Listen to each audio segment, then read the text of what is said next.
Selamat berjumpa kembali dalam layanan audio Sahabat Perjalanan. Hari ini adalah hari Jumat 10 Mei 2024. Tema renungan saat teduh kita dengan judul Membuang Keburukan. Membuang keburukan. Firman Tuhan terambil dalam 1 Korintus 11 ayat 17 sampai dengan ke-20. Dalam peraturan-peraturan yang berikut, aku tidak dapat memuji kamu, sebab pertemuan-pertemuanmu tidak mendatangkan kebaikan, tetapi mendatangkan keburukan. Sebab pertama-tama aku mendengar bahwa apabila kamu berkumpul sebagai jemaat, ada perpecahan di antara kamu, dan hal itu sedikit banyak aku percaya. Sebab di antara kamu harus ada perpecahan, supaya nyata nanti siapakah di antara kamu yang tahan uji. Mari kita berdoa.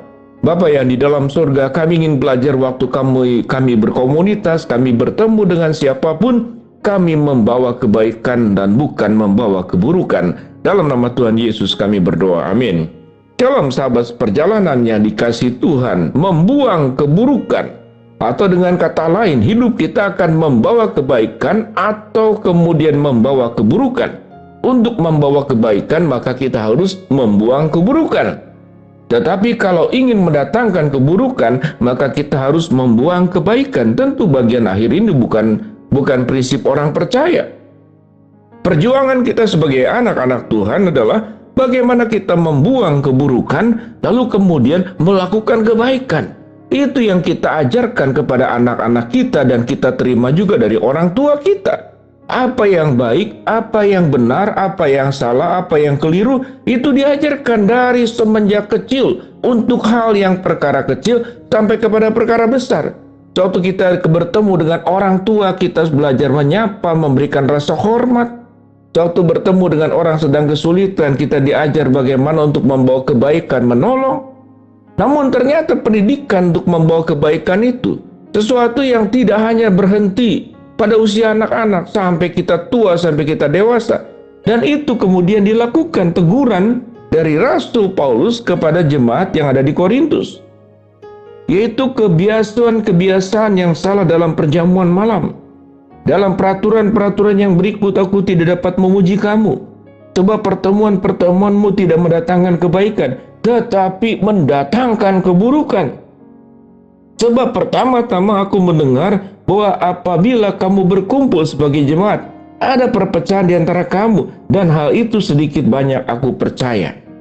Lalu kemudian, sebab di antara kamu harus ada perpecahan supaya nyata nanti siapakah di antara kamu yang tahan uji. Mari kita mundur sedikit sahabat perjalanan. Setiap kali ada orang berkumpul, dimulai dari kumpulan yang paling kecil 2 orang, lebih banyak lagi 3 orang, 4 orang, atau 5 orang, atau 10 orang. Maka di sanalah sesungguhnya permulaan godaan berbuat dosa itu dimulai. Suatu kita bertemu, bercakap-cakap saja dengan satu orang, siapapun dia. Apa percakapan pertama yang kita akan ucapkan dengan orang bersangkutan? Pasti bertanya, apa kabar? Tetapi yang menarik, kalau kemudian kita tidak punya roh Allah di dalam setiap pertemuan dengan siapapun, kalau di dalam diri kita tidak punya kebenaran, tidak punya firman Allah, maka cenderung yang kita bahas adalah berbicara tentang orang lain.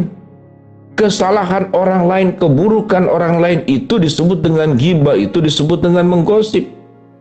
Lalu kita menceritakan, dan di dalam proses kemudian bercakap-cakap, bertemu, kenapa disebut kita mendatangkan keburukan? Biasanya kemudian setiap orang yang berbicara itu membenarkan dirinya dan kemudian menyalahkan orang lain. Dan itu dimulai dari proses apa? Yaitu ada minum, ada makan, bercakap-cakap. Ada waktu yang cukup setengah jam, 1 jam, sampai 2 jam. Itu adalah tempat di mana dosa akan dimulai. Sehingga di dalam setiap percakapan dengan siapapun juga sahabat perjalanan, bahkan di dalam gereja sekalipun, maka kita sebelum kita berbincang dengan siapapun juga, maka kita perlu berdoa kepada Tuhan. Tentu tidak perlu sampai berlutut, lalu kemudian dalam bentuk gerakan-gerakan badan yang terlalu berlebihan. Tetapi harus punya hati bahwa Tuhan, kuduskanlah sewaktu aku bercakap-cakap dengan siapapun, berbicara dengan siapapun, aku senantiasa membawa kebaikan. Dalam pikiranku adalah senantiasa melihat tentang kasih Kristus yang sudah mengubah hidupku, dan aku membawa kebaikan kepada orang lain.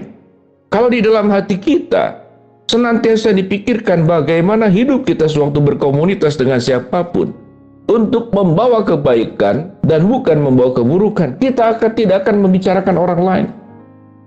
Kita tidak akan mengurusi rumah tangga orang lain. Kita tidak akan mengurusi dosa-dosanya orang lain. Maka kita akan terus berjuang untuk mengurusi diri kita sendiri. Bagaimana kita bisa menjadi lebih baik.